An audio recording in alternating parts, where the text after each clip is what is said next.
Hello, नमस्कार. The MPSC classmate या YouTube चॅनलवर तुम्हा सर्वांचं परत एकदा स्वागत आहे. एकंदरीतच आपण या यूट्यूब चॅनलच्या माध्यमातून डेली PYQ डोज अशा पद्धतीने जी काही रिव्हिजन सिरीज किंवा एकंदरीतच जी काही सिरीज आपण सुरू केलेलं आहे, ज्या माध्यमातून आपण रोज आयोगाने वेगवेगळ्या परीक्षेमध्ये जे काही प्रश्न विचारलेले आहेत ते असे 10 PYQs आपण या ठिकाणी डेली डिस्कस करतो आहोत. एकंदरीतच पर डे पर सब्जेक्ट या पद्धतीने आपण हे जे प्रश्न आहेत ते आपण डिस्कस करतो आहोत. सो एकंदरीत आतापर्यंत आपण 51 डेज झाले, म्हणजे 51 दिवस आपले जे काही या सिरीजला पूर्ण झालेले आहेत. ओके, आता या लेक्चरमध्ये आपण 52nd या दिवशी जे काही भूगोल या विषयाशी निगडीत जे प्रश्न आपण टेलिग्राम चॅनलवर जे काही पोस्ट केलेले होते, टेलिग्राम चॅनलवर म्हणजे काय तर टेलिग्रामसाठी चॅनलवर आपण PYQs अँड MCQs नावाचे एक क्विज बॅच आपण सुरू केलेले आहे, ज्याच्यामध्ये आपण हे जे प्रश्न आहेत ते क्विज फॉर्ममध्ये अवेलेबल करून देतो आणि ते प्रश्न अटेम्प्ट केल्याच्या नंतर या ठिकाणी त्या प्रश्नांचं सविस्तर विश्लेषण आपण करतो आहोत. ओके, सो पर डे पर सब्जेक्ट या पद्धतीने आपण ते डिस्कस करतो आहोत. आता या लेक्चरमध्ये जे काही भूगोल या विषयाशी निगडीत प्रश्नांची 9वी सिरीज आहे, त्यामध्ये कोणते प्रश्न विचारले गेलेले होते आणि ते कुठल्या स्वरूपात आयोगाने विचारलेले PYQs आहेत ते आपण बघणार आहोत. ओके, सो सुरू करूयात. आता जो पहिला प्रश्न आपल्याला या ठिकाणी दिसून येतो, नदी प्रणाली संदर्भाने विचारला गेलेला प्रश्न आणि MPSC अर्थात जो आयोग आहे तो आयोगाचा ठरलेला जो काही सिलेबस आहे त्यामध्ये नदी प्रणाली संदर्भाने आणि त्यातही जे काही गोदावरी नदी आहे ते गोदावरी नदी हे आवडता टॉपिक असल्याने या नदी संदर्भाने ज्या काही इत्थंभूत माहिती आहे ते आपल्याला माहिती असणे अपेक्षित आहे, ज्यामध्ये त्याच्या उपनद्या कोणत्या, त्या डावीकडून येतात किंवा उजवीकडून येतात, त्यांच्या जे काही लांबी आहेत ते, गोदावरी नदीचा जो काही उगम कुठे झालेला आहे, त्यांच्या उपनद्यांचा उगम कुठे झालेला आहे, कोणत्या शहरातून ते जातात, त्या नदी प्रणालीच्या किनारवर्ती भागावर कोणते शहर वसलेले आहे, ह्या सर्व गोष्टी किंवा ह्या सर्व बाबी आपल्याला लक्षात घेणे क्रमप्राप्त ठरतो आहे. सो आपण वेळोवेळी जेव्हा आपण हे जे काही रिव्हिजन सिरीज किंवा डेली PYQs जे आपण सिरीज सुरू केलेले आहे त्यामध्ये आपण हे डिस्कस करत आलेलोच आहोत. ओके, सो या ठिकाणी परत आपण गोदावरी नदी संदर्भाने थोडक्यात रिकॅप करूयात ज्या काही बेसिक इन्फॉर्मेशन आहे ते. सो प्रश्न काय विचारलेला आहे ते आपण बघूयात. ESO मुख्य परीक्षा 2022 मध्ये विचारलेला एकंदरीत प्रश्न दिसून येतो आहे. खालील विधाने पहा. अविधान काय दिलेलं आहे की प्रवरा नदी ही गोदावरी नदीची उपनदी असून ती हरिश्चंद्र डोंगर रांगांच्या उत्तरेला स्थित आहे, अशा पद्धतीने पहिले स्टेटमेंट दिलेलं आहे. आणि ब स्टेटमेंट काय दिलेलं आहे की वर्धा आणि वैनगंगा या नद्या गोदावरी नदीच्या उपनद्या आहेत काय. सो जेव्हा आपण गोदावरी नदी संदर्भाने आणि त्याच्या उपनद्या संदर्भाने बघतो तर थोडक्यात जे काही बेसिक इन्फॉर्मेशन आहे ते बघणे गरजेचं आहे. ओके, सो या ठिकाणी गोदावरीची जी काही एकूण लांबी आहे ती एकूण लांबी किती दिसून येते तर 1465 किलोमीटर. ती महाराष्ट्रातील नाशिक जिल्ह्यात जे काही त्र्यंबकेश्वर जे शहर आहे किंवा त्र्यंबकेश्वर येथील ब्रह्मगिरी या पर्वतरांगेवर त्या गोदावरी नदीचा उगम होतो आणि पुढे जाऊन ते बंगालच्या उपसागरामध्ये जाऊन मिळतो आहे. ओके, महाराष्ट्रातील जर एकूण लांबी विचारलेलं असेल तर 668 किलोमीटर. एकूण महाराष्ट्रातील जे काही व्याप्त क्षेत्रफळ आहे ते 49% या नदीने व्यापल्याचे आपल्याला दिसून येतो. एकूण नदीची जर लांबी बघितलं तर त्या एकूण लांबीपैकी 49% जे काही लांबी आहे ते आपल्या महाराष्ट्रामध्ये दिसून येतो आहे. त्यानंतर गोदावरी नदीचा जो काही उगम आहे आताच बघितलेला आहे, त्र्यंबकेश्वर ब्रह्मगिरी या ठिकाणी. महाराष्ट्राची जीवनरेखा म्हणून ओळखली जाणारी नदी कुंभमेळा. ओके, माहीतच असेल, नाशिक जिल्ह्यात कुंभमेळा भरतो दर 12 वर्षांनी. गोदावरी नदीला उत्तरेकडून जे काही मिळणाऱ्या नद्या आहेत त्यामध्ये प्राणहिता, शिवना, कादवा, इंद्रावती, दक्षिण पूर्णा आणि दुधना अशा पद्धतीने ज्या काही नद्या आहेत ते उत्तरेकडून येऊन मिळत आहेत. आणि दक्षिणेकडून ज्या काही नद्या आहेत ज्यामध्ये उपनद्या सिंदफणा, मांजरा, प्रवरा, बिंदुसरा आणि दारणा. ओके, सो या ठिकाणी ज्या काही उत्तरेकडून येणाऱ्या नद्या आहेत त्यामध्ये वर्धा, वैनगंगा आणि पैनगंगा ह्या देखील या गोदावरीच्या उपनद्या म्हणून मिळत आहेत. ओके, ते आपण मॅपमध्ये बघूयात कुठे त्या एकत्र येतात आणि पुढे काय नावाने ते प्रवास करतात. जी काही प्रवरा नदी आहे ते प्रवरा नदीचा जो काही उगम आहे तो आपल्याला नगर या जिल्ह्यातील अकोले या तालुक्यात आपल्याला एकंदरीत होत असल्याचे दिसून येतो. ओके, सो प्रवरा नदीचं जे काही उगम आहे ते अहमदनगर जिल्ह्यातील अकोले या तालुक्यामध्ये होते. त्याची एकूण लांबी 208 किलोमीटर इतका असल्याचे आपल्याला दिसून येतो. आणि जे काही संगमनेर जे शहर आहे ते या नदी किनाऱ्यावरती भागावर वसल्याचे आपल्याला दिसून येत आहे. ओके, आता जर आपण लोकेशन बघितलं की एकंदरीत गोदावरी नदीची जी काही उपनद्या आहेत त्यांचं लोकेशन कुठे आहे आणि या नदीचं जो काही लोकेशन आहे ते सातमाळा आणि अजिंठा जे डोंगर रांग आहे, सातमाळा आणि अजिंठा या डोंगर रांगेच्या दक्षिणेला विशेषतः जे काही नाशिक जो जिल्हा आहे त्या नाशिकच्या त्र्यंबकेश्वर या ठिकाणी या गोदावरी नदीचा उगम होताना दिसून येतो. आणि जी प्रवरा नदी आहे ते प्रवरा नदी हरिश्चंद्र आणि बालाघाट जो डोंगर रांग आहे, हरिश्चंद्र आणि बालाघाट जो रेंज आहे त्या रेंजच्या उत्तरेकडे स्थित किंवा उत्तरेकडे या नदीचा उगम होत असल्याचे आपल्याला दिसून येतो आहे. प्रवरा नदी लक्षात ठेवा, हरिश्चंद्र डोंगर रांगेच्या उत्तरेकडे स्थित. आणि तेच या प्रश्नात विचारलेलं आहे की प्रवरा नदी ही गोदावरी नदीची उपनदी असून ती हरिश्चंद्र डोंगर रांगेच्या उत्तरेला स्थित आहे अशा पद्धतीने दिलेलं आहे. आणि हे जे स्टेटमेंट आहे ते या ठिकाणी योग्य असणार आहे. ब स्टेटमेंट काय दिलेलं आहे की वर्धा आणि वैनगंगा या नद्या गोदावरी नदीच्या उपनद्या आहेत. ब स्टेटमेंट बरोबर आहे का?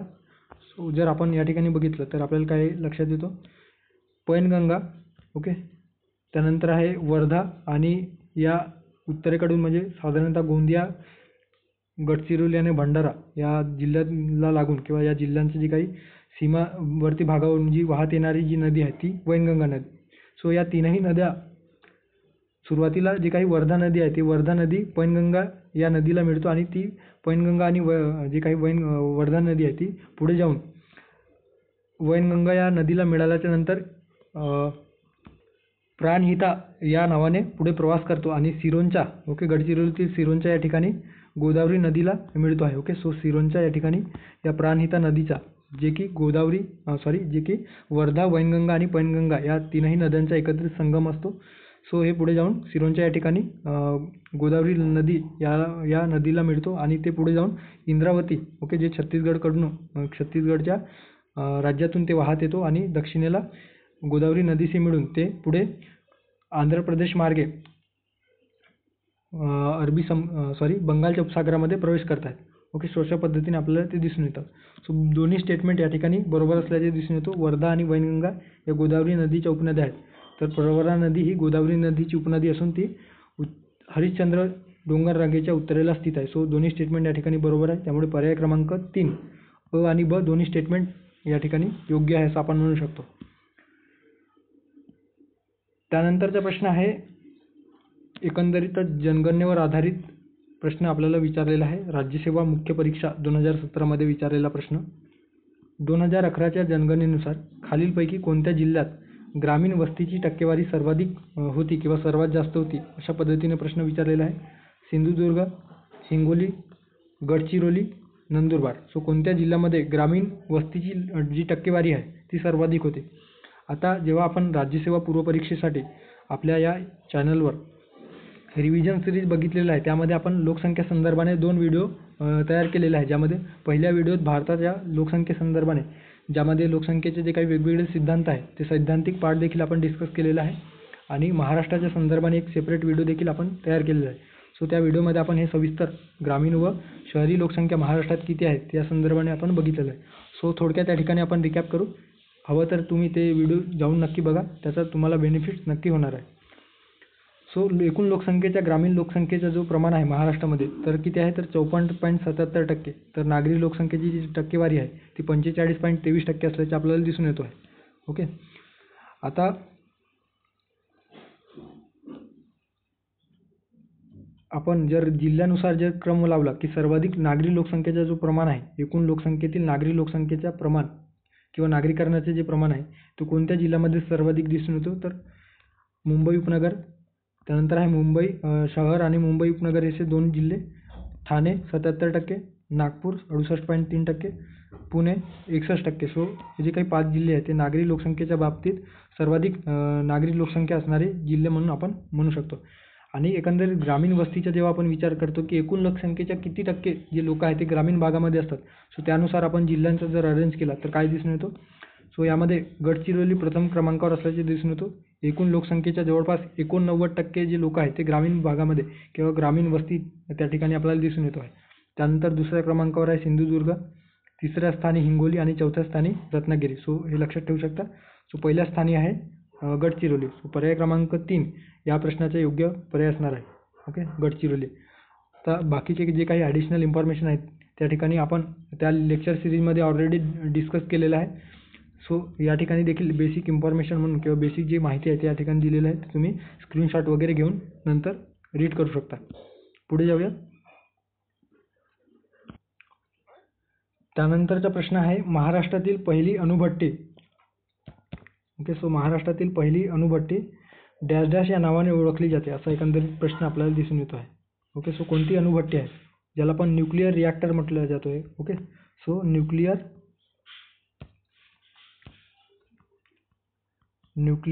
रिॲक्टर. पहिली न्यूक्लिअर रिॲक्टर महाराष्ट्राच्या संदर्भाने कोणती आहे किंवा काय नावाने ओळखला जातो, अशा पद्धतीने प्रश्न विचारलेला आहे. या ठिकाणी पॉवर प्लॅन्टबद्दल विचारलेलं नाही. Okay, so nuclear power plant जे आहे ते महाराष्ट्रामध्ये कोणतं आहे तर तारापूर न्यूक्लिअर पॉवर प्लॅन्ट आपल्याला दिसून येतो, ज्याची स्थापना 1969 मध्ये करण्यात आलेली आहे. मात्र त्याआधी न्यूक्लिअर रिॲक्टर आपल्या महाराष्ट्रामध्ये स्थापन करण्यात आल्याचे आपल्याला दिसून येतो. ओके, सो तारापूर या ठिकाणीच ते स्थापन करण्यात आलेलं आहे. तर कोणत्या नावाने ओळखले जातो, कंबाईन ग्रुप बी पूर्वपरीक्षा 2018 मध्ये विचारलेला एकंदरीत प्रश्न दिसून येतो आहे. सायरस, ध्रुव, पूर्णिमा, अप्सरा.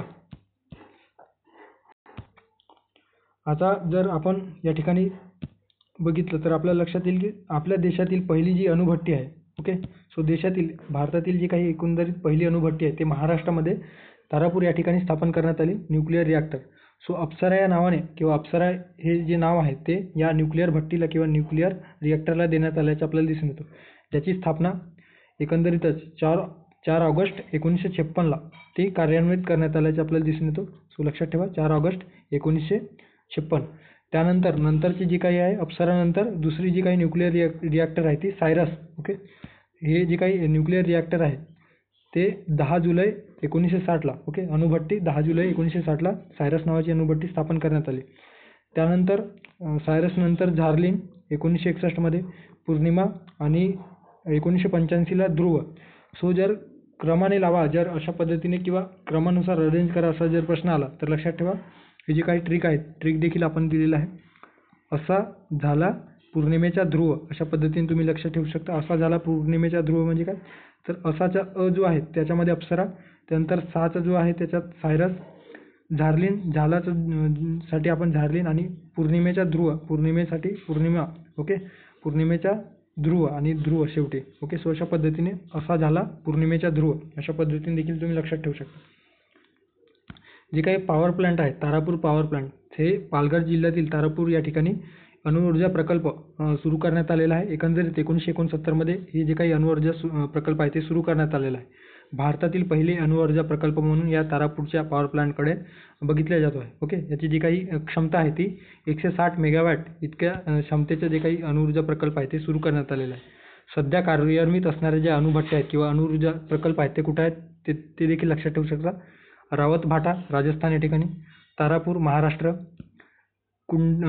कुडनकुलम तामिळनाडू. ओके, सो कुडनकुलम नावाचं जे काही अणुऊर्जा प्रकल्प आहे ते कुठं आहे तर तामिळनाडू या ठिकाणी.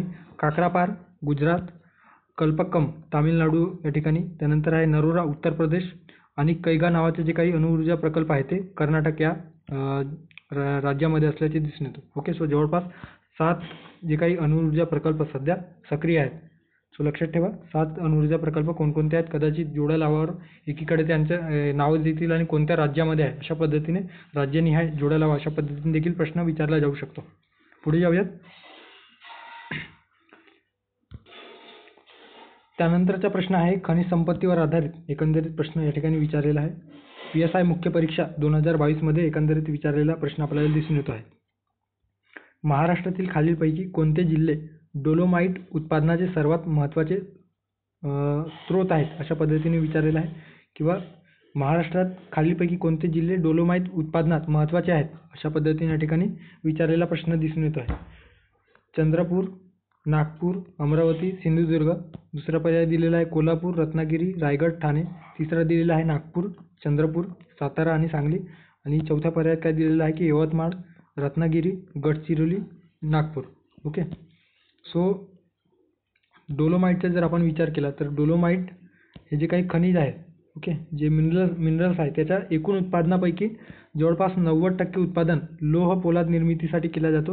तर जे काही उर्वरित उत्पादन आहे त्या उर्वरित उत्पादनाचा जो काही वापर आहे तो खत कारखान्यामध्ये खत निर्मितीसाठी केला जातो आहे. ओके, जे काही डोलोमाइट खनिज आहे ते आपल्याला विंध्ययन खडकामध्ये प्रामुख्याने दिसून येतो. ज्या भागामध्ये आणि विशेषतः महाराष्ट्रात जर विचार केला तर पूर्व विदर्भाच्या भागामध्ये आपल्याला हे जे काही डोलोमाइट खडक आहे ते आपल्याला किंवा डोलोमाइट जे खनिज आहे ते या विंध्ययन खडकात सापडत असल्याचे दिसून येतो आहे. महाराष्ट्रामध्ये यवतमाळ, चंद्रपूर, गडचिरोली, रत्नागिरी आणि नागपूर या ठिकाणी जे डोलोमाइट खनिज आहे ते आपल्याला सापडतात. सो या ठिकाणी यवतमाळ, त्यानंतर आहे रत्नागिरी, गडचिरोली आणि नागपूर. ओके, यवतमाळ, रत्नागिरी, गडचिरोली आणि नागपूर सोबतच चंद्रपूर या जिल्ह्यामध्ये देखील डोलोमाइट सापडतो आहे. ओके, आता वेगवेगळे खनिज संपत्ती कोणत्या जिल्ह्यामध्ये कोणती खनिज संपत्ती प्रामुख्याने आढळून येतो हे या ठिकाणी दिलेलं आहे. ते तुम्ही नंतर वाचू शकता किंवा स्क्रीनशॉट घेऊन नंतर एक रिव्हिजन म्हणून एक्झामला जाण्याच्या आधी तुम्ही बघू शकता. ओके, सो लक्षात ठेवा, मॅग्नीज कुठे सापडतो? भंडारा, नागपूर, सिंधुदुर्ग. लोह खनिजच्या बाबतीत चंद्रपूर, गडचिरोली, भंडारा, गोंदिया, नागपूर, सिंधुदुर्ग. बॉक्साईट हे विशेषतः जे काही कोकण किनारपट्टी आहे त्या ठिकाणी आपल्याला दिसून येतो. कोल्हापूर, रत्नागिरी, रायगड, ठाणे, सांगली आणि सातारा. क्रोमाइट परत पूर्व विदर्भ, भंडारा, गोंदिया, सिंधुदुर्ग, रत्नागिरी. ओके, चुनखडी देखील विचारला जातो. चुनखडी कोणत्या जिल्ह्यामध्ये सर्वाधिक सापडतो? सो यवतमाळ, गडचिरोली, चंद्रपूर, नागपूर. इकडे सिंधुदुर्ग, सातारा, रत्नागिरी वगैरेकडे हे जे काही जिल्हे आहेत त्यामध्ये चुनखडी सापडतो आहे. कायनाटच्या बाबतीत लक्षात ठेवा, भंडारा आणि गोंदिया. सिलिकामय वाळू किंवा सिलिका जे काही खनिज आहे ते कुठे सापडतात? सिंधुदुर्ग, रत्नागिरी. जांबा परत जे काही कोकणवरती भाग आहे त्या ठिकाणी आणि अभ्रक जे आहे ते पूर्व विदर्भामध्ये सापडतो आहे. ओके, अशा पद्धतीने कोणते खनिज कुठे सापडतो हे लक्षात ठेवा, कारण यावर आयोग सातत्याने प्रश्न विचारतो आहे. ओके, सो पूर्व परीक्षा असेल किंवा मुख्य परीक्षा त्यामध्ये प्रश्न हमखास विचारला जातो आहे. पुढे जाऊयात. आता पुढचा जे प्रश्न आहे ते एकंदरीत महाराष्ट्रातील जे हवामान आहे त्या हवामान संदर्भाने विचारलेला प्रश्न या ठिकाणी दिसून येतो आहे. खालील विधानांचा विचार करा. एएसओ मुख्य परीक्षा 2022 मध्ये विचारलेला प्रश्न दिसून येतो आहे. अ स्टेटमेंट काय दिलेलं आहे की महाराष्ट्रात सर्वाधिक पाऊस सिंधुदुर्ग जिल्ह्यात आंबोली. ओके, सो सिंधुदुर्ग जिल्ह्यातील आंबोली येथे पडतो काय? आणि दुसरं जे स्टेटमेंट आहे त्याच्यात काय दिलेलं आहे की आंबोलीच्या तिन्ही बाजूंनी डोंगर व वाऱ्याचा प्रवेशाची बाजू मोकळी आहे. अशा पद्धतीने स्टेटमेंट दिलेलं आहे. सो कोणते स्टेटमेंट बरोबर आहे? पर्याय दिलेला आहे, दोन्ही विधाने बरोबर आहे व दुसरे विधान पहिल्या विधानाचे योग्य स्पष्टीकरण आहे. दुसरा पर्याय काय दिलेला आहे? दोन्ही विधान चुकीचे आहेत. तिसरा पर्याय दिलेला आहे, दोन्ही विधाने बरोबर परंतु पहिल्या विधानाचे योग्य स्पष्टीकरण नाही. आणि चौथा पर्यायात काय दिलेला आहे की पहिले विधान बरोबर आणि दुसरे विधान चुकीचे. सो कोणते पर्याय या ठिकाणी योग्य असणार आहे? आता जर आपण सर्वाधिक महाराष्ट्रात कुठे पाऊस पडते हे जर बघितलं तर काय दिसून येतो? तर महाराष्ट्रात सर्वाधिक पाऊस सिंधुदुर्ग जिल्ह्यातील आंबोली या गावात पडत असल्याचे दिसून येतो. त्यामुळे अ जे स्टेटमेंट आहे ते अ स्टेटमेंट योग्य असणार आहे. आणि एकंदरीत जे काही आंबोली ज्या भागावर लाय करतो किंवा ज्या ठिकाणी सिंधुदुर्ग जिल्ह्यामध्ये जिथे त्याचा एकंदरीत लोकेशन आहे त्या ठिकाणी तीनही बाजूने वेगवेगळ्या पर्वतरांगेने, इकडे सह्याद्री पर्वत, त्यानंतर दक्षिणेकडे जर बघितलं तर त्या ठिकाणी आपल्याला कर्नाटकचा जो काही प्रांत, कर्नाटक संदर्भाने जो काही पर्वतरांग आलेला आहे ते आपल्याला दिसून येतो त्या ठिकाणी. सो अशा पद्धतीने जे काही पर्वतरांग आहे, ओके, सो पर्वतांच्या तीनही जे बाजूने डोंगर, ओके, डोंगरांनी ते वेढल्याचे आपल्याला दिसून येतो. आणि सर्वात महत्त्वाचं म्हणजे जे काही मान्सून जे वारे आहेत ते मान्सून वारे जेव्हा येतात तेव्हा या ठिकाणी प्रतिरोध स्वरूपाचा पर्जन्य आपल्याला दिसून येतो. प्रतिरोध म्हणजे काय?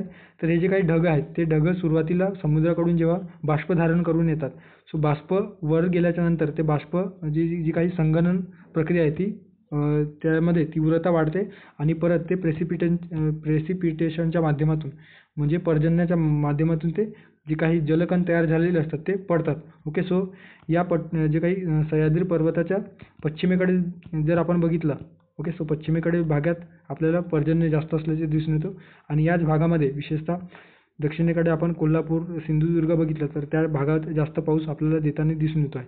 त्यानंतर जे काही हवा आहे ती ढग जे आहे त्याच्यामध्ये जे काही बाष्पधारण क्षमता आहे ते कमी होतो आणि ते परत वरच्या दिशेने जातो. ओके, सो अशा पद्धतीने या ठिकाणी प्रतिरोध पर्जन्य आपल्याला दिसून येतो आहे. सो प्रतिरोध प्रकारचा पर्जन्य दिसून येतो आणि त्यामुळे सर्वाधिक पाऊस या आंबोली या ठिकाणी जास्त महाराष्ट्रात पाऊस पडत असल्याचे दिसून येतो. सुमारे 747 सेंटीमीटर पाऊस इतका पडत असल्याचे आपल्याला दिसून येतो आहे. त्यानंतर काही ठिकाणी म्हणजे जे काही महाबळेश्वर आहे त्या ठिकाणी किती वार्षिक पाऊस जे आहे ते पडत असल्याचे दिसून येतो. महाबळेश्वर या ठिकाणी 589 सेंटीमीटर, गगनबावडा 586 सेंटीमीटर, त्यानंतर आहे माथेरान 107 सेंटीमीटर. सो अशा पद्धतीने वेगवेगळ्या ठिकाणी जे काही पर्जन्याचे जे प्रमाण आहे ते वेगवेगळ्या पद्धतीने आपण बघत असतो. सो या प्रश्नाचे योग्य पर्याय असणार आहे पर्याय क्रमांक 1, दोन्ही विधाने बरोबर आहेत व दुसरे विधान पहिल्या विधानाचे योग्य स्पष्टीकरण आहे अशा पद्धतीने या ठिकाणी पर्याय दिलेला आहे. सो पर्याय क्रमांक 1 या प्रश्नाचे योग्य पर्याय असणार आहे. त्यानंतरचा प्रश्न आहे जोड्या लावा आणि घाटांचा म्हणजे कोणते घाट कोणत्या 2 शहरांना किंवा ठिकाणांना जोडतो अशा पद्धतीने त्या घाटांच्या आपल्याला जोड्या लावायचा आहे. माळशेज घाट, आंबोली घाट, हनुमंते घाट, खंबाटकी घाट. ओके. सो माळशेज घाट जे आहे ते माळशेज घाट कोणत्या 2 ठिकाणांदरम्यान आहेत तर मुंबई नाशिक किंवा ठाणे नगर. ओके. सो मुंबई नाशिक किंवा ठाणे नगर. सो माळशेज घाट कोणत्या 2 ठिकाणांना जोडतो तर ठाणे किंवा अहमदनगर किंवा त्याच पद्धतीने ते नाशिकला देखील जोडत असल्याचे आपल्याला दिसून येतो. ओके. त्यानंतर आंबोली जे घाट आहे ते आंबोली, सावंतवाडी आणि बेळगाव. ओके. सो बेळगाव सावंतवाडी जे ठिकाण आहे ते आंबोली या घाटाने जोडले जातो आहे. हनुमंते घाट जे आहे ते कोल्हापूर, कुडाळ.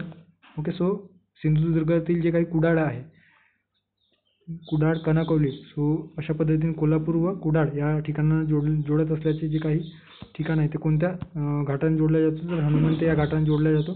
त्यानंतर खंबाटकी जे घाट आहे ते खंबाटकी घाट पुणे सातारा या दरम्यान स्थित असल्याचे दिसून येतो आहे. ओके. सो कात्रज घाट देखील त्या खंबाटकी घाटाला म्हटला जातो. पुणे व सातारा या 2 शहरांना किंवा 2 ठिकाणांना जोडतो.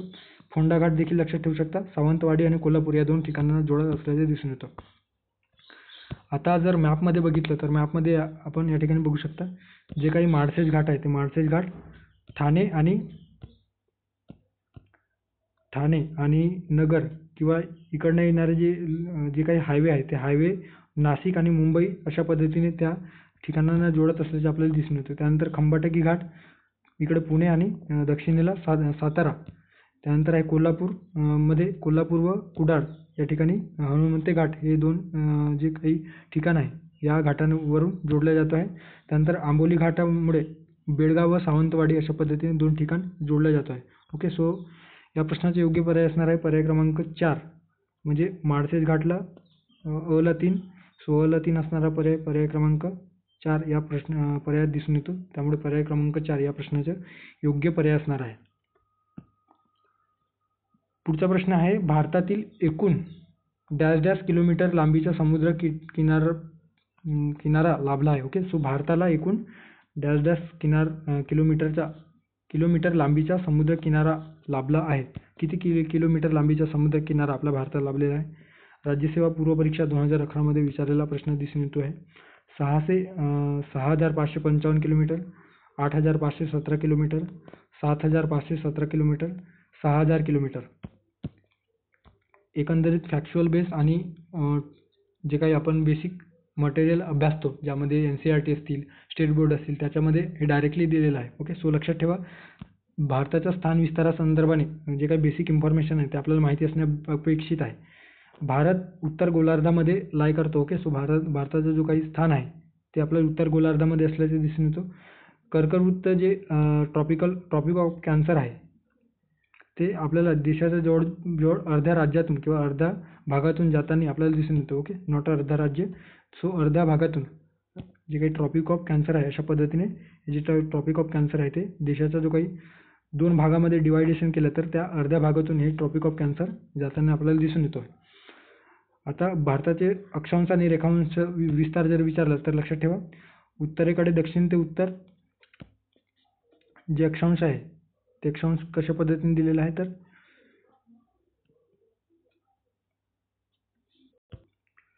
दक्षिणेकडून उत्तरेकडे या ठिकाणी 8 डिग्री 4 मिनिटं ते उत्तरेकडे जर आपण बघितलं तर 37 डिग्री 6 मिनिटं इतका याच्या एकंदरीत अक्षावृत्तीय विस्तार आपल्याला दिसून येतो. अक्षांश विस्तार आणि रेखांश विस्तार जर विचारला तर या ठिकाणी पश्चिमेकडून म्हणजे इकडनं पूर्वेकडे कसं दिलेलं आहे तर 68 डिग्री 7 मिनिटे, ओके 67 डिग्री 7 मिनिटे, आणि पूर्वेकडे गेला तर 97 डिग्री 25 मिनिटे अशा पद्धतीने याचं एकंदरीत लोकेशन आपल्याला दिसून येतो. भारताला प्रदीर्घ लांबीचा समुद्र किनारा लाभलेला असून पूर्वेला बंगालचा उपसागर, दक्षिणेला हिंदी महासागर आणि पश्चिमेला अरबी समुद्र अशा 3 जे काही सागर महत्त्वाचे जे काही सागरी भाग आहे त्यापासून आपला जो काही भारतीय समुद्र किनारा वेढल्याचे आपल्याला दिसून येतो, आणि यालाच द्वीपकल्प अशा पद्धतीने संबोधला जातो आहे. एकूण जर आपण भारताचे जे काही एकूण जे क्षेत्रफळानुसार आपण विचार केला तर किती किलोमीटर लांबीचा समुद्र किनारा भारताला लाभलेला आहे, तर लक्षात ठेवा 7,516.6 किलोमीटर एक्झॅक्ट. डायरेक्ट NCERTच्या जे काही स्टेट बोर्ड आहे जे काही NCERT बेस इन्फॉर्मेशन आपण बघितलं तर यामध्ये डायरेक्ट आकडेवारी दिलेली आहे 7,516.6 किलोमीटर लांबीचा समुद्र किनारा. आणि जर मुख्य भूमीला अर्थात काय तर जे काही गुजरातपासून तर या ठिकाणी वेस्ट बंगालपर्यंत जे काही समुद्र किनारा जो काही किनारपट्टीचा भाग आहे तो किती किलोमीटर लांबीचा आहे, तर ते आहे 5,422.6 किलोमीटर. ओके, सो 5,422 म्हणजे 5,423 साधारणतः किलोमीटर लांबीच्या मुख्य भूमीला लागलेला जो काही किनारपट्टी आहे तो आपल्याला दिसून येतो. आणि जे उर्वरित आयलँड वगैरे किंवा जे काही या ठिकाणी केंद्रशासित प्रदेश आहेत ज्यामध्ये लक्षद्वीप आहे, ओके लक्षद्वीप आणि अंदमान निकोबार, त्यानंतर दमण आणि दीव, सो असे मिळून एकूण जर विचार घेतला तर एकूण जी काही लांबी आहे ते 7,516.6 इतकं आपल्याला दिसून येत आहे. ओके, म्हणजे जवळपास 7,517 किलोमीटर लांबीचा. ओके, सो पर्याय क्रमांक 3 या प्रश्नाचा योग्य पर्याय असणार आहे. त्यानंतरचा प्रश्न आहे मान्सून माघार. ओके, सो प्रश्न काय विचारलेला आहे, तांत्रिक जे काही सेवा पूर्वपरीक्षा आहे त्यामध्ये विचारलेला एकंदरीत प्रश्न आहे. ओके, टेक्निकल असिस्टंट या संदर्भाने पूर्वपरीक्षा जे 2021 मध्ये झालेली होते त्या संदर्भाने प्रश्न आपल्याला दिसून येतो आहे. प्रश्न काय आहे की मान्सूनची माघार हा भारतीय हवामानाचा आविष्कार खालीलपैकी कोणत्या वातावरणीय परिस्थितीचा परिणाम आहे, अशा पद्धतीने प्रश्न आपल्याला दिसून येतो आहे. पर्याय काय दिलेला आहे, पर्याय 1 भारताच्या वायव्य भागाकडून आग्नेय भागाकडे उच्च वायुभार पट्ट्याचा होणारा विस्तार. त्यानंतर आहे नैऋत्य मान्सून वारे हिमालय पर्वत रांगेला अडवले गेल्यावर तेथून त्यांची होणारी माघार. तिसरं जे स्टेटमेंट आहे त्याच्यात तिसरा पर्याय जे दिलेला आहे त्याच्यात काय दिलेलं आहे की सूर्याचे भासमान भ्रमण. चौथा पर्याय दिलेला आहे भारतीय उपखंडात निर्माण होणारे तीव्र वायू भाराचे उतारमान. सो कोणते स्टेटमेंट किंवा कोणता पर्याय योग्य असणार आहे. आता जर तुमचे जे जॉग्राफी संदर्भाने कॉन्सेप्ट व्यवस्थित क्लिअर असतील, ओके विशेषतः हवामान संदर्भाने, तर मान्सून कशा पद्धतीने तयार होतो आणि ते जे काही माघारी मान्सून किंवा रिट्रीटिंग मान्सून ज्याला इंग्लिशमध्ये आपण म्हणत असतो ते कशा पद्धतीने परत हिंदी महासागराकडे वळतो हे जर तुम्ही व्यवस्थित अभ्यासलेलं असेल तर तुम्हाला या प्रश्नाचे योग्य पद्धतीने आन्सर देता येईल. ओके, आता जेव्हा मान्सून विशेषतः काय होतं तर जो काही जूनमध्ये विशेषतः आपल्याला जे काही मान्सून आहे ते मान्सूनचे वारे भारतामध्ये प्रवेश करते, पश्चिम किनारपट्टीवरून भारतात प्रवेश करत असल्याचे दिसून येतं. आता समर सीझनमध्ये काय होतं तर जो सूर्याचे जे भासमान भ्रमण आहे ते उत्तर गोलार्धामध्ये आणि विशेषतः जो काही कर्कवृत्त जे आहे त्या कर्कवृत्ताच्या जवळपास जो काही सूर्य आहे त्याचे जे किरणे आहेत ते सूर्यकिरणे प्रखर किंवा लंबरूप पडत असल्याचे दिसून येतो आहे. आता ज्या ठिकाणी सूर्यकिरणे लंबरूप पडत आहेत, विशेषतः जे काही भारताचा जो पट्टा आहे त्या ठिकाणी आपल्याला अशा पद्धतीने या ठिकाणी सूर्याचे जे किरणे आहेत ते लंबरूप पडतात आणि परिणामी यातील जो काही वातावरण आहे तो तापला जातो. जमिनीतील किंवा भूमीवरील जो वातावरण आहे तो तापला जातो आहे. तापल्यामुळे काय होतं तर त्या ठिकाणची जी काही हवा आहे ती विरळ होतो आणि त्या ठिकाणी लो प्रेशर बेल्ट तयार होतो. आता जर विचार केला की समुद्रामध्ये ॲज कम्पेअर टू लँडपेक्षा कमी प्रमाणामध्ये जे काही समुद्र आहे ते तापतो आणि त्या ठिकाणी जो प्रेशर बेल्ट आहे तो जमिनीपेक्षा जास्तच असतो. ओके, सो एकंदरीत समुद्रामध्ये जे काही प्रेशर बेल्ट आहे त्यामध्ये हाय प्रेशर दिसून येतो आणि भारताच्या जे काही भूमी आहे त्यामध्ये उन्हाळ्यामध्ये आपल्याला लो प्रेशर बेल्ट तयार होतो आणि एक जो काही वारा आहे तो वारा वहन किंवा वाऱ्याचा जो काही वाहण्याचा जो वेग आहे किंवा जो दिशा आहे त्याच्यामध्ये काय दिसून येतो तर high pressure to low pressure अशा पद्धतीने हे जे काही वारे आहेत ते वाहत असतात. ओके. सो जेव्हा मान्सूनच्या वेळेस म्हणजे जेव्हा मान्सून येतो विशेषतः जून मध्ये ओके. सो मे जूनच्या दरम्यान जेव्हा ते मान्सून फॉर्म होतो सो हिंदी महासागराकडून अशा पद्धतीने जूनमध्ये विशेषतः ते भारताकडे प्रवेश करतात. ओके. सो याला एक सूर्याचे भासमान भ्रमण त्यानंतर या ठिकाणी जो लो प्रेशर बेल्ट तयार होणारा लो प्रेशर बेल्ट त्यामुळे हे जे काही high pressure to low pressure अशा पद्धतीने वाऱ्यांचं जो वहन आहे त्यानुसार प्रेसिपिटेशन किंवा पर्जन्य आपल्या भारतामध्ये पाडत असतात. ओके. मात्र हिवाळ्यामध्ये काय होतं तर हिवाळ्यात आपल्याला मान्सूनची माघार दिसून येतो. का मान्सूनची माघार तर जे सूर्याचे भासमान भ्रमण आहे ते जून नंतर आपल्याला दक्षिण गोलार्धाकडे सरकत असल्याचे दिसून येतं. ओके. सो दक्षिण गोलार्धाकडे सरकत असल्यामुळे जो काही सूर्यामुळे जे भूमी जे तापत असते त्याचा जो काही प्रमाण आहे तो हळूहळू ज्या पद्धतीने दक्षिण गोलार्धामध्ये सरकतो त्या पद्धतीने भारताच्या दक्षिणेकडे तो सरकत जातो आणि परिणामतः काय होतं तर या ठिकाणची जी जमीन आहे ती हळूहळू परत थंड व्हायला सुरुवात होतो. थंड व्हायला इन द सेन्स की जी सूर्याचे भासमान भ्रमण दक्षिणेकडे गेल्या कारणानं या ठिकाणची जी जमीन आहे ते तितक्याशा प्रमाणात तापत नाही. ओके. परिणामी आणि त्या तुलनेत जे दक्षिणेकडे जाताना सूर्य महासागरामध्ये प्रचंड तापमान त्या ठिकाणी होतो आणि त्या ठिकाणी महासागरावर लो प्रेशर बेल्ट तयार होतो आणि अशा वेळेस या ठिकाणी हिवाळ्यात आपल्याला हाय प्रेशर बेल्ट या ठिकाणी तयार झाल्याचे दिसून येतो. ओके. विशेषतः जो वायुभाराचा जो पट्टा आहे तो आपल्याला या भागामध्ये स्थलांतरित झाल्याचे आपल्याला दिसून येतो आणि म्हणून high pressure to low pressure अशा पद्धतीने परत जे काही रिट्रेटिंग मान्सून आहे ते महासागराकडे म्हणजे हिंदी महासागराकडे ते परत जाताना आपल्याला दिसून येतं. सो यालाच या ठिकाणी रिट्रेटिंग मान्सून म्हटलं गेलेलं आहे. आता पर्याय 1 मध्ये दिलेला आहे की भारताच्या वायव्य भागाकडून आग्नेय भागाकडे ओके. वायव्य भाग म्हणजे काय तर इकडचा जो काही अशा पद्धतीने दिलेला आहे या ठिकाणी सुरुवातीला लो प्रेशर बेल्ट जो तयार झालेला असतो या ठिकाणी जे काही हाय प्रेशर बेल्ट तयार झालेला असतो. ओके. एकंदरीत या ठिकाणचे जो काही वातावरण आहे वातावरण तापल्यामुळे आणि या ठिकाणची जी काही जमीन तापल्यामुळे आणि जो समुद्र किनारवर्ती भाग आहे त्या समुद्र किनाऱ्यावरून जे काही वारे वाहून येतात तो या ठिकाणी मान्सूनचे जे काही पाऊस आहे ते देतात. मात्र मान्सून जेव्हा माघार घेतो किंवा विशेषतः ऑक्टोबर नोव्हेंबरच्या काळामध्ये आपल्याला काय दिसून येतं तर जे काही हाय प्रेशर बेल्ट आहे ते हाय प्रेशर बेल्ट या वायव्य दिशेकडे एकंदरीत स्थलांतर होताना दिसून येतो. वायव्य दिशेकडे म्हणजे काय तर भूमी म्हणजे भारताच्या भूमीवर ते जे काही उच्च वायुभार पट्टे आहेत ते स्थलांतर होतात.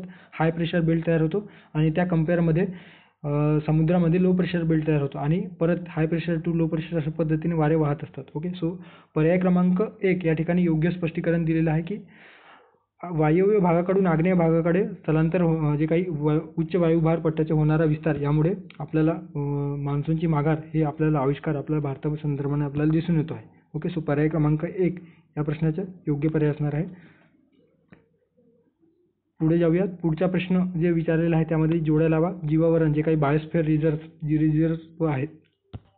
सो बायोस्फिअर रिझर्व्ह भारतामध्ये कोणत्या राज्यामध्ये कोणत्या ठिकाणी ते सापडतात अशा पद्धतीने दिलेलं आहे. ओके. कच्छ, शेषाचलम, पन्ना, कांचनजंगा. ओके. कांचनजंगा किंवा कांचनगंगा देखील त्याला म्हटलं जातं आहे. सो कच्छ सर्वांनाच माहीत आहे गुजरात या ठिकाणी. त्यानंतर आहे शेषाचलम. शेषाचलम कुठे सापडतो तर आंध्र प्रदेश, पन्ना मध्य प्रदेश आणि कांचनजंगा सिक्कीम. ओके. सो गुजरातला कच्छ, आंध्र प्रदेश या ठिकाणी शेषाचलम, मध्य प्रदेश या ठिकाणी पन्ना आणि कांचनजंगा या ठिकाणी सिक्कीम. सो अला 4 नंबरची जोडी, बला 1 नंबरची जोडी. सो अला 4 नंबरची जोडी, बला 1 नंबरची आहे का नाही आहे. तर सो पर्याय क्रमांक 4 या ठिकाणी योग्य पर्याय असणार आहे. आता या ठिकाणी काही मॅपमध्ये जे महत्त्वाचे बायोस्फिअर रिझर्व्ह दिलेले आहेत ते तुम्ही बघू शकता. अगस्थमल्ल्या जे काही आहे तामिळनाडू व केरळा या 2 राज्यांच्या दरम्यान आपल्याला दिसून येतो. निलगिरी जे काही बायोस्फिअर रिझर्व्ह आहे ते कर्नाटक या राज्यात. शेषाचलम आंध्र प्रदेश. ओके. त्यानंतर इकडे सिमलीपाल ओडिशा. अचानकमार अमरकंटक छत्तीसगडमध्ये आपल्याला दिसून येतो मध्य प्रदेश छत्तीसगडच्या दरम्यान. त्यानंतर आहे पंचमरी पन्ना या ठिकाणी आपल्याला दिसून येतो. नोकरेक मेघालय, सुंदरबन वेस्ट बेंगॉल. सो अशा पद्धतीने इकडे कच्छ गुजरात या ठिकाणी. Okay. So Kanchenjunga Sikkim. So अशा पद्धतीने या प्रश्नाचे योग्य पर्याय असणार आहे पर्याय क्रमांक 4. त्यानंतर आजच्या या लेक्चरमधील शेवटचा प्रश्न. पृथ्वीच्या भूकवचात बदल घडवण्यासाठी खालीलपैकी कोणती अंतर्गत शक्ती कारणीभूत ठरते. ओके. हे जे प्रश्न आहे ते अलीकडे 2022च्या राज्यसेवा मुख्य परीक्षेत विचारलेला प्रश्न आहे. वारा, नदी, भूकंप, हिमनदी. सो कोणत्या अंतर्गत घडामोडी किंवा अंतर्गत शक्तीमुळे भूकवचामध्ये बदल घडून येतो? सो तुम्हाला जर व्यवस्थित 11चं जे काही NCERT आहे ते व्यवस्थित वाचलेलं असेल तर तुमच्या लक्षात येईल, किंवा 8वी ते 12वीपर्यंत जे काही आपली स्टेट बोर्ड आहे ते जर तुम्ही व्यवस्थित वाचलेलं असेल तर त्यामध्ये अंतर्गत शक्ती, बहिर्गत शक्ती काय आहे ते सविस्तर दिलेलं आहे. सो बहिर्गत शक्तीमध्ये वारा, नदी, हिमनदी, त्यानंतर आहे सागरी लाटा जे आहेत त्याला बहिर्गत शक्तीमुळे आणि त्यापासून जे काही भूकवचा किंवा भूमीवर जे काही भूरूपे तयार होतात त्या संदर्भाने दिलेलं आहे. मात्र अंतर्गत शक्तीचा विचार केला तर त्यामध्ये मंद हालचाली करणाऱ्या अंतर्गत शक्ती आणि तीव्र हालचाली म्हणजे हालचाली घडवून आणणाऱ्या अंतर्गत शक्ती अशा 2 प्रकार पडतात. ओके. सो त्यामध्ये भूकंप हे जे प्रकार आहे किंवा भूकंप जी शक्ती आहे ते तीव्र हालचाली घडवून आणतात. ओके. सो भूकंप आणि ज्वालामुखी हे तीव्र किंवा शीघ्र भू हालचाली घडवून आणणाऱ्या जी काही शक्ती आहे ते आपल्याला दिसून येतो. ओके. सो या ठिकाणी जर अंतर्गत भू हालचालींच्या वर्गीकरण, ओके, 9th क्लासचे जे काही स्टेट बोर्ड आहे त्याच्यामध्ये हे दिलेलं आहे वर्गीकरणाचा आधार. त्यामध्ये मंद भू हालचाली ज्यामध्ये पर्वत व खंड निर्माण करणारी जी काही शक्ती आहे त्याचा विचार केला जातो, तर शीघ्र भू हालचालीमध्ये भूकंप आणि ज्वालामुखींचा समावेश होतो. ओके. सो या ठिकाणी तेच विचारलेलं आहे की कोणत्या अंतर्गत शक्तीमुळे भूकवचात बदल घडून किंवा भूकवचामध्ये बदल घडवून येण्यासाठी कारणीभूत असतो. सो पर्याय क्रमांक 3 भूकंप या ठिकाणी योग्य पर्याय असणार आहे. आता भूकंपासंदर्भाने काही बेसिक इन्फॉर्मेशन दिलेलं आहे. ओके. अंतर्गत भागात होणाऱ्या हालचालींमुळे भूकवचात जेव्हा प्रचंड दाब निर्माण होतो आणि ते प्रचंड ताण, नॉट अ दाब, पण प्रचंड ताण निर्माण झाल्यामुळे ते ताण मर्यादेपलीकडे गेल्यावर ते मोकळे होण्यासाठी ज्या ठिकाणी ते ऊर्जेचे उत्सर्जन होऊन ऊर्जा लहरी निर्माण होतात आणि बाहेर पडतात त्याला आपण भूकंप म्हणत असतो. ओके. सो ज्या ठिकाणी ते ऊर्जा लहरी तयार होतात आणि मोकळे होतात तर त्याला भूकंप नाभी म्हटलं जातो आहे. आणि त्या भूकंपाचा जो काही सर्वप्रथम ज्या भूकंप लहरी आहेत ते ज्या ठिकाणी पोहोचतात त्याला अपिकेंद्र किंवा भूकंपाचे एपिसेंटर अशा पद्धतीने म्हटलं जातो आहे. ओके. सो या ठिकाणी तुम्ही वाचून घ्या. सो अशा पद्धतीने 10 प्रश्न भूगोलाचे जे प्रश्न आहेत आपण डिस्कस केलेले आहे.